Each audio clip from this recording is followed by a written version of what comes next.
Welcome to the Guthrie America podcast. We sit down with the amazing people who do life in our community and who are from our community because we believe every story should be told. I'm your host, Hetty Coleman. Today, I'm sitting down. I'm going to start over. Welcome to the Guthrie America podcast. We sit down with amazing people who do life in our community and who are from our community because we believe every story should be told. I'm your host, Hetty Coleman. Today, I'm sitting down with Tyler Rudek. Is it Rudek? It's Rudek. Rudek. Hey, it's all good. I don't answer to anything. Rudek. Where do I get Rudek? It ain't even spelled. Yeah. It's all good. Yeah, it's all good.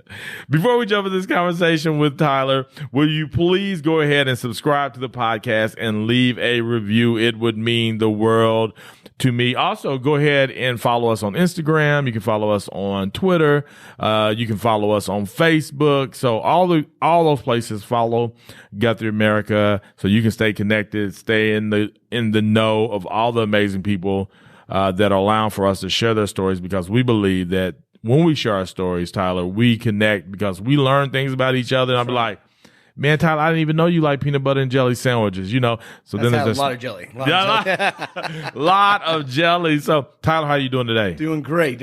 Honored to be here. No, man, I so appreciate you being willing to sit down with us and share some of your story. So let's just kind of start out, Tyler. Just tell a little bit about where you're from and who you are. Tell about your beautiful wife, your kiddos, all that goodness. Probably spend more time talking about her because that's the best part of my story. So no, I am number 2 of 4 boys, and growing up, my dad was a pastor. So really, we moved around a lot. We lived in Missouri.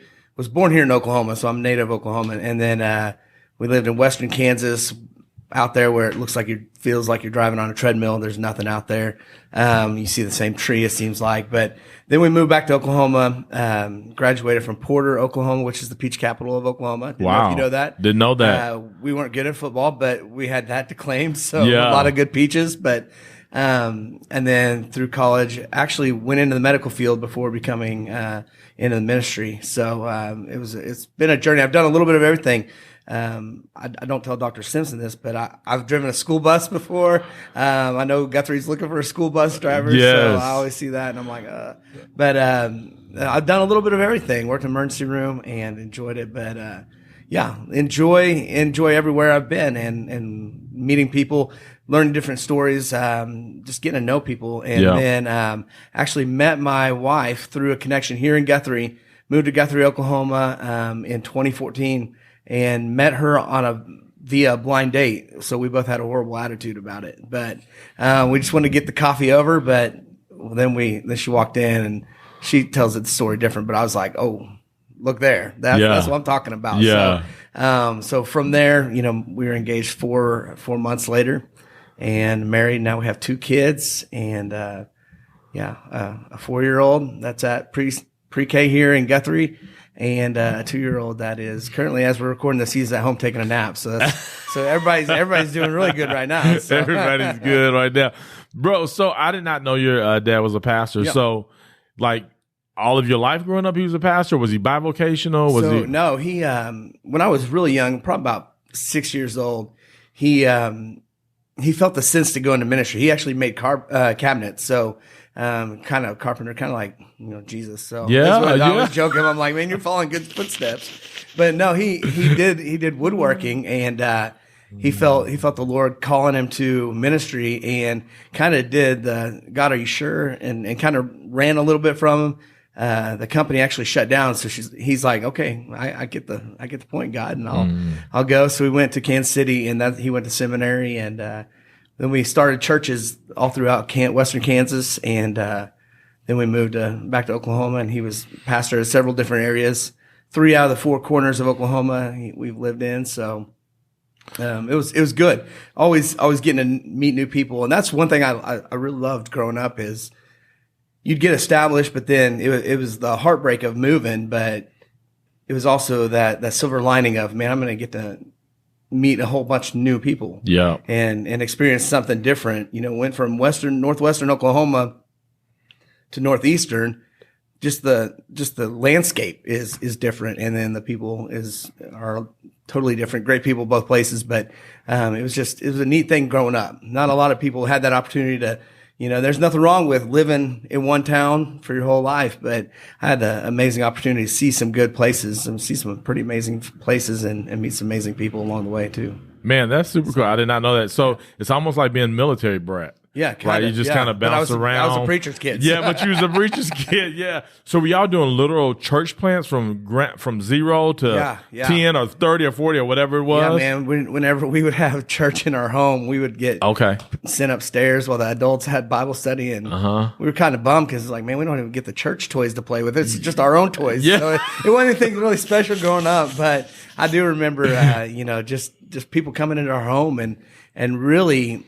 As these churches got off the ground, really just having the opportunity to invite them in the home and just live life more than a conventional church. It was just living life with people and love that. And they were all pretty much small towns that we've lived in. So we'd rollerblade, play street hockey out in the streets and ride bikes, everywhere, just like any kid should grow up doing. Yeah. It's incredible to do that. So yeah. That's cool. So now, did you say where you ranked amongst your brothers? Number 2 of 4. Okay. 4 boys, yeah. Yep. What was that experience like? You bounced around from churches, started churches, but then also growing up with 3 other brothers, 3 other boys. What was that like? It was good because there was always 2-on-2, so we could play any sport growing up together. That was the positive of it, Not ever having your own room, that I guess would have been the negative thing. Okay. But man, we always had someone that we could hang out with and go ride bikes, play ball or whatever with growing up. So that was, like I said, the positive thing about that. And, my parents kind of wanted a girl. They never got that, but, now that we've all gotten married and we all at least have one girl. So, so we have my parents have all these granddaughters and not very many boys, so nobody knows really how do we do this, what's a ponytail do, how do we fix our kids' hairs to not look just like a hobo or anything like that. Not we want to make them look like they have been bathed and so but it's good. It's been good. Well, in that, how would you say your brothers would describe you growing up? If I was to sit down with them, I was like, y'all. Describe Tyler to me. What was Tyler like as a kid? How would they describe you? A couple of my brothers, you may have to have some editing. No. Okay. No, I think I was always the one. I think they would say that more the people person.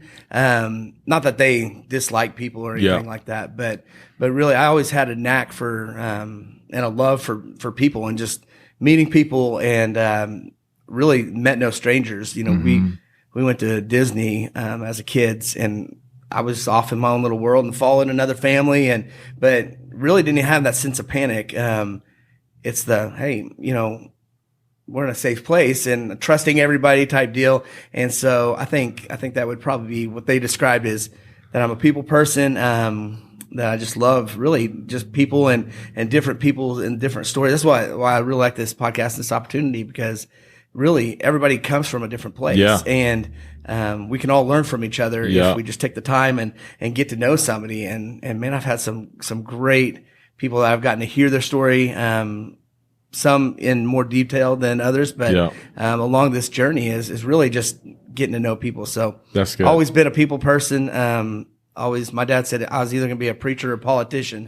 And so I'm hoping, I think I made the right decision. Yes, but always loved people, always loved engaging in conversation, whether it's from a platform, or sharing stories like that or just on a one-on-one. Sometimes I don't do the greatest job at it, but, the desire is always there. So yeah, that's good.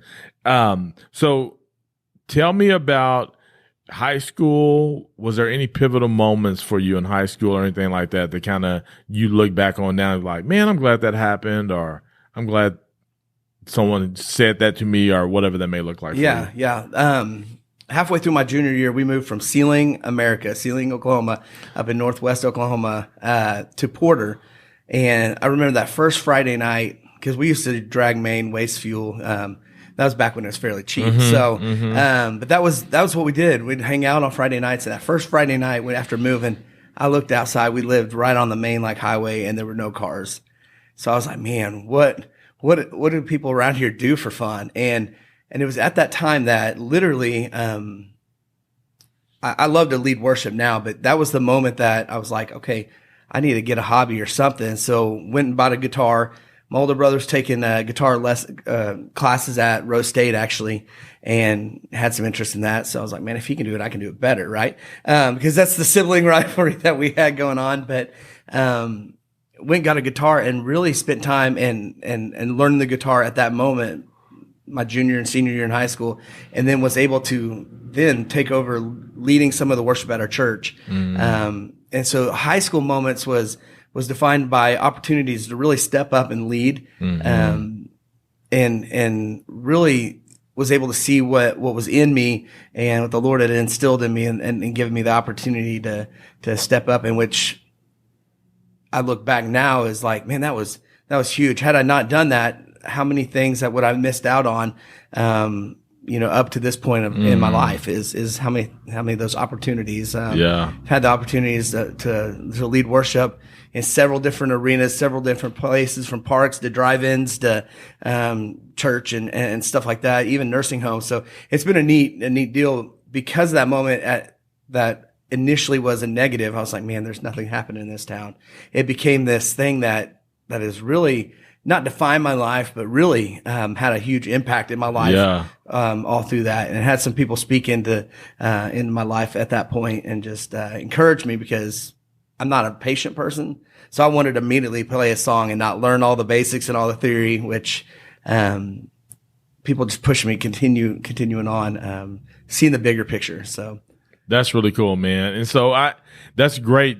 How would you say that? It's cool that you're looking at it from that perspective. Like, me not having anything to do was the thing that really kind of has helped me direct my life. Yeah. And to live out the story that you've been living up to this point. So you started doing that you're in Porter. I'm assuming you graduated from Porter. I did. And then you decide to do what next? So went into the medical field. I always had this love for anything with the medical field. Even growing up, had all the toys, all the ambulances. And to this day, I still, even at parades, I'm that guy that, loves the lights and sirens. Shout out to Guthrie Fire Department for the homecoming parade. Fire truck was right in front of us and they were lighting up the sirens. And I loved it. I was like, yeah, I mean, the kids are enjoying it, but no, man, I was totally geeking out about that. But, so went to Oklahoma Baptist University, for a little bit, was on the men's basketball team as a trainer. Definitely can't play basketball, but, did some athletic training, and that wasn't enough blood and guts for me. Wasn't as intense. I love the sport aspect of it, but so then switched to nursing and took an EMT class there and got certified in the national level of EMT basic, and went through paramedic school and so really medical, because even nursing wasn't in the classes. They didn't hone in on the blood and guts. So the EMS side of things really intrigued me, because you literally meet people on the crisis point of their life, and you get to bring aid through medical, direction, through medical purposes. But really just getting to someone's at a crisis, and you get to help them out. So that was always something I enjoyed doing. And so, I went through that, and that led me to working at Midwest City Emergency Room. So. Oh, wow. Okay. Yeah. So what is the wildest story that you have been working in the emergency room? Man, there were several different ones of getting to hold patients down that maybe didn't know what was going on, and really got to meet a lot of great law enforcement, great doctors and stuff. Probably one of the craziest one is, man, we had some gunshots and stuff like that, which I work nights. So you'd be sitting there at 2 a.m., 3 a.m., not, just reading a book, trying to stay awake. And then all of a sudden the ambulance phone rings and you go from 0 to 100 in like 2 seconds, because the ambulance is coming on your back door. And, I always loved that, jumping up, but probably every time someone went into cardiac arrest, that was always hit me different, because mainly I was the one, because of my size, they would have me do most of the chest compressions. Yeah. So as I was doing that, you're fighting to save this person's life and fighting to get them back. And I hate to say it, a lot of times we didn't, but in that moment, what hit me different was, we're trying to save this person's life, but if they're at the threshold of eternity, they're at the threshold of life and death. And so that was always just mind blowing for me, is like, I have a hand in this. But man, I got to, like I said, I got to minister to a lot of people through that, and a lot of families that were grieving. We probably one of the hardest ones were anytime an infant passed away, or we had a fire victim on Christmas, actually pronounced him on Christmas morning. So that was a tough one, but it also just helped me evaluate and, man, just cherish every day, because you would see a lot of death in that. But seeing someone, come in bad shape. I had a motorcyclist that was doing a wheelie on I-40, and it didn't end well. So got to scrub all those wounds, and literally he's wheeled in on a gurney and is able to walk out.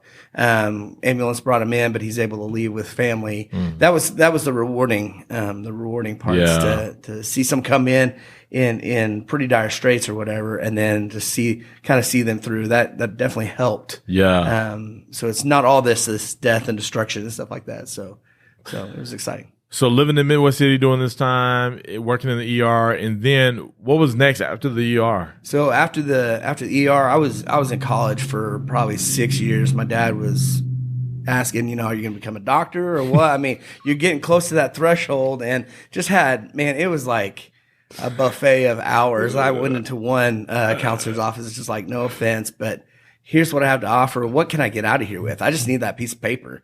And where were you on a school at this time? That was at UCO. So, okay. So I was like, I just want the piece of paper with your school name on it. Doesn't matter what it says. Cause at that point I felt going into ministry. So, it was at that time I went to, my first church at First Baptist Church in Walika, Oklahoma, way out east there on I-40. Little bitty small town, but some amazing people that really helped me grow up in as a man, but also in ministry. Being the first church I got to serve at full time. So got you. That was the first time. Yeah. So you go and work there at the church. How long were you there? I was there for about 3.5 years before moving to Texas. Don't hold that against me. I did a little bit of time in Texas. Like prison. Yeah, he did a little bit of time. There were some great people there. In fact, some people may listen to this because I still have great contacts with them and communication with them. So, but what was the hardest part was I was away from family. So that's why it's kind of classified a little bit different, but was there for about 3-ish years before coming back to Oklahoma and coming to Guthrie, America. And my dad knew of Guthrie back in the day. He lived in Hera. So Hera and Guthrie used to play, I guess. And he's like, Guthrie, Oklahoma, that's where you're going to go. I'm like, yeah. And I'm like, I don't know a whole lot about it. And really upon getting here in 2014, fell in love with it.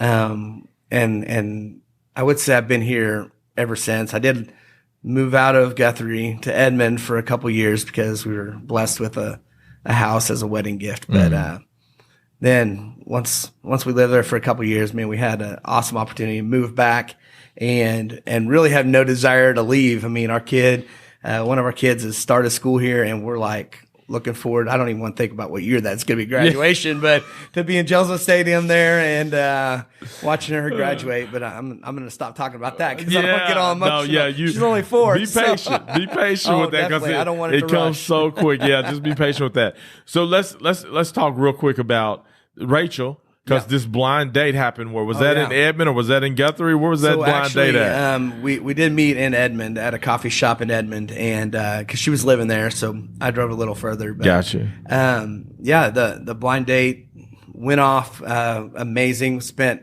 a couple of hours there drinking coffee and just talking, getting to know each other, and so then one thing led to another. I mean, I will say she did. I called her afterwards. And, or I guess it's set up that, and she screened my call the first time. So, not bitter, but yeah, kind of am. No. So she had me leave a voicemail, and, then she called me back while I was teaching at church that Wednesday night. But yeah, we actually met on Friday the 13th, June 13th of 2015 is when we had that coffee. And then, or February, sorry, I messed that up, man. Yeah, Friday, February 13th, and it was in June that we got engaged. That's so. Wait. 4 months to the day. Oh wow, 4 months in. 4 months in. You're engaged. Put the ring on. Put the ring on the got finger. Permission from her dad. Yeah. All of that. Yeah, man, we knew. So, what was it about her outside? She walks in. Man, evidently, I was awestruck. It's like all the lights gleaming. Yeah. She's gorgeous. But what was the thing that solidified it outside the gorgeousness? What was it about her? Well, a couple things. She loves people and loves the Lord, but and loves kids. She has a degree in child life development and really has a heart for loving on kiddos. And she's taught here in the Guthrie Public Schools for a few years, and now she's on staff at the church. But all those things have been doing with kids. Even she worked at Children's Hospital here in Oklahoma City. Talking through different procedures with kids, saying, here's what you're about to experience with this MRI or with this surgery, and walking them through that psychological thing that they're about to experience with their medical condition. So really just her love for people. I mean, the fact that she's dropped that gorgeous helps a ton, but no, she just loves people well. And man, it's been an encouragement to me. Even in my bad days, I mean, she's always there to share that word or even just give me that look that turns things around for me. So that's good.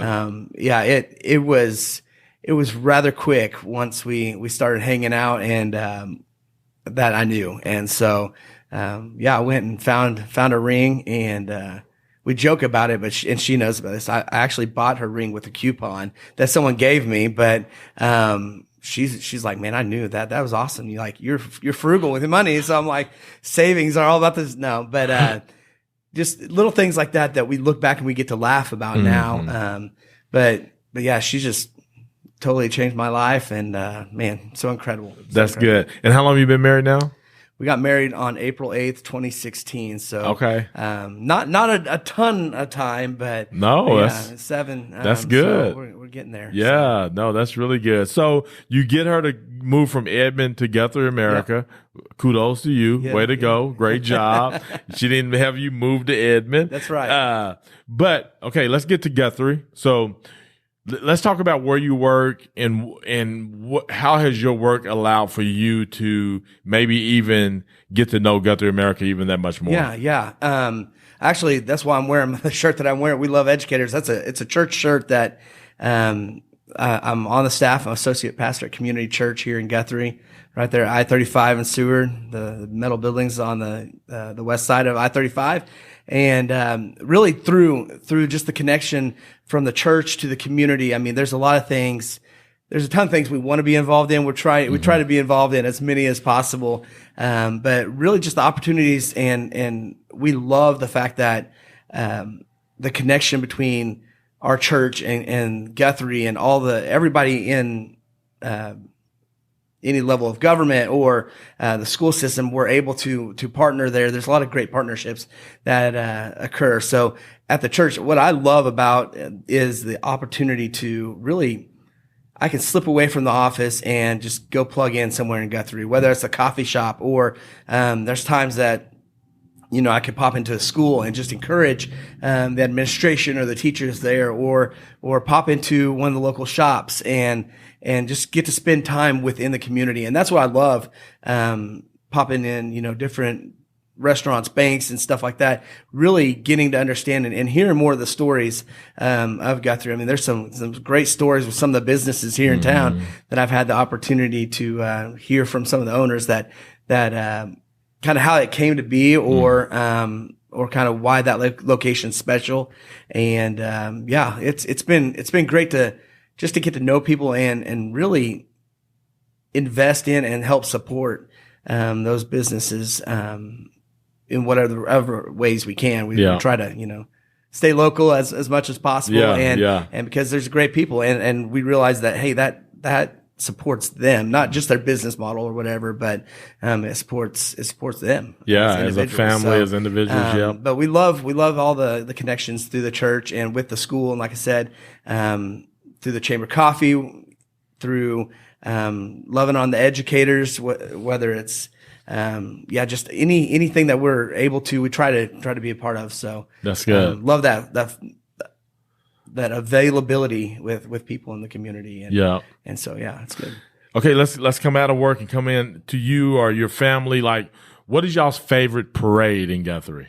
Man, which one is 89ers homecoming? So 89ers, I've actually not been able to watch an 89ers because we're blessed to be a part of 89ers, and then our church is also a part of the Martin Luther King Day parade. So I've not got to witness either one of those from a spectator. So really, the only one I've gotten to witness is the homecoming parade. And man, this year it was a different kind of special, being the fact that we picked up our daughter from Fogarty. With the early release, we went and found a shade tree right there on Oklahoma and Elm, the great shade tree that cooled us off, and we set up our little chairs, had the wagon, had the snacks for the kids, all their juices and drinks and everything, and literally just got to see so many people. And what I loved about the homecoming parade was Rachel, my wife, being that she taught at Fogarty and Charter Oak, she saw some of her little students that are now sophomores or freshmen, and they're throwing loads of candy at our kids. It almost got her emotional because she's like, I've literally watched these kids grow up before my very eye. And there's not a lot of places that I've lived in. I can't think of any in all the many communities that I've lived in that have that. I mean, it's really hard to find a place that you're like, man, you see people constantly, whether that's in a store or shop or all these kids all the students that are riding the parade. It's like, man, I remember when, and it's pretty neat to be in a place as parents and adults for Rachel and I to be like, I remember when so-and-so, there's a student that is playing softball now that she was in Rachel's class when she was pregnant with Emlyn. So, our firstborn. So the fact that she's on a parade and throwing my daughter candy when she would come in every day to the classroom and talk to the baby bump and call her by name, it's just something special. Yeah, that's the best. That is so good. You probably get a little bit of that too working in the church. Yeah. I know that, over time, just living here, of course, but like through a church or through teaching or something like that, there's something the connection's a little bit different as you watch them get older. You be like, you can't be getting married right now. You were just a bad 14-year-old. I'm doing a wedding in a couple weeks. That is actually, we've gotten the opportunity to speak into their life over the last couple of weeks in some premarital counseling. And I'm like, man, I remember when you guys were in high school, and I was like, this relationship, I don't know. But they've really walked through some heavy stuff, and they've stayed together, and I am honored to do their wedding. It is weird though. It is weird when you start having these people ask, hey, I know you remember me in junior high and high school or whatever. Can you perform my wedding ceremony? And it's, I think I'm not supposed to be that old or whatever, but then again, it's on the other side. It's super special because it's like, man, I've had opportunity to see them grow and see them walk through these things, and ran into a young man in Edmond that was like, hey, didn't you take kids to camp down at Falls Creek? And I'm like, yes. And so it was crazy. He was just bringing me some of my food, and I was like, he's like, that name sounded familiar. I'm like, wow, from just my credit card or whatever. I'm like, the impact, it's just, and to see people and how they've progressed, and it's so awesome to be able to see at one age and then them grow up. And so, I love it. That's cool. Now, being from Guthrie, America, or living in Guthrie, America, I know for me, people are often asking me about, okay, what's it like in Guthrie? All the things, right? Mm-hmm. You get that from people. What do you tell people when they say, man, I tell people, what's it like living in Guthrie, America? Or what? So, I always went to a small school, like Class A or even 8-man football. I mean, we didn't even have enough people to play 11-man football. So, or some schools that in towns we lived in didn't have football. They played baseball, then basketball, and then baseball again. So, even in those small towns that we've lived in, there's that small town mentality. And then Guthrie, man, it has a lot more than some of these small towns I've lived in. Mm-hmm. But the mentality isn't different. It's not the big town mentality. It's, man, everybody here is family. And I love what we get to experience. And whenever, say you run into Walmart for one little thing and it takes you 45 minutes, because of all the conversations. And really, I cherish that. So that's really, if I'm in a hurry, there's times that I will drive to Edmond just because I know I need to hurry in and out, and because it takes me a short amount of time because of all the amazing people that you run into. I mean, there's not a quick errand that you can have here in Guthrie just because of the people and the opportunities to touch base with them or seeing how they're doing. I love the fact that you can see someone and be like, "Hey, how's your parents doing, or how are your grandparents doing?" And you know the whole family. And so that is what I really love.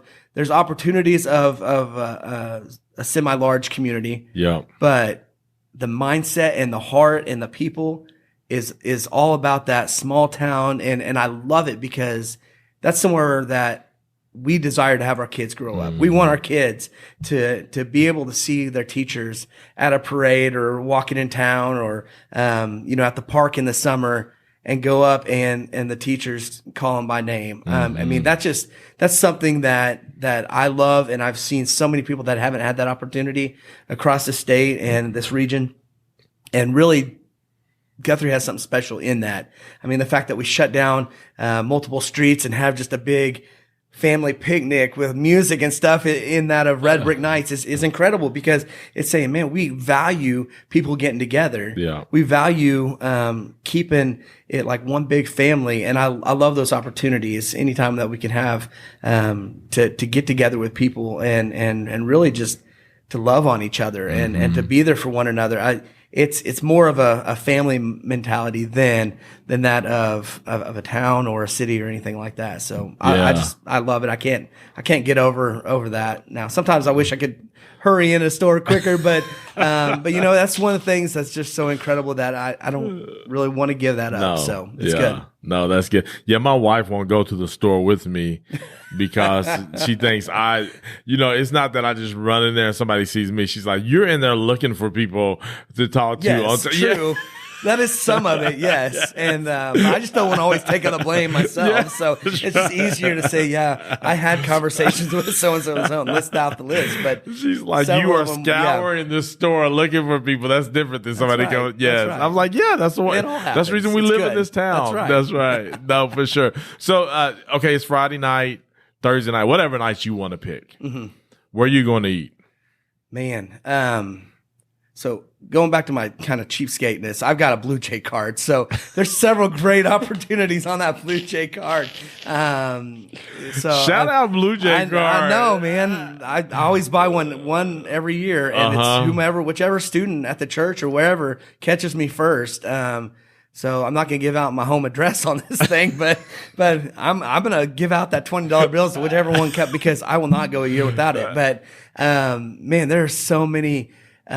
Katie's Diner, man, I love it for like a Saturday breakfast. Yeah. And they had one in Edmond when we lived in Edmond, just down from our house. It was similar, but it wasn't the same. So we would still, even time to time, drive to Guthrie. Even there was one like less than a quarter mile from our house.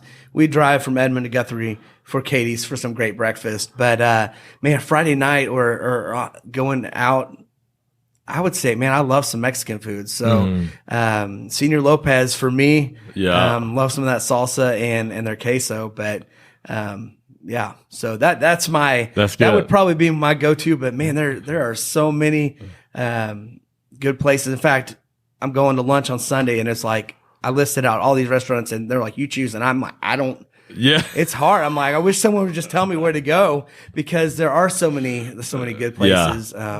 And I'm excited for more to come, but then that's just to make the decision harder. So. Yeah, no, for sure. And I feel like there's going to be more to come. You know that you have that new Bluebell pizza place. I know, I haven't been there yet. I have not been there either. Not been there. And so we were going to go last Friday, and something came up, and so then tonight we got to go somewhere. But I need to check out the new Bluebell pizza spot for sure. So I'm excited about that.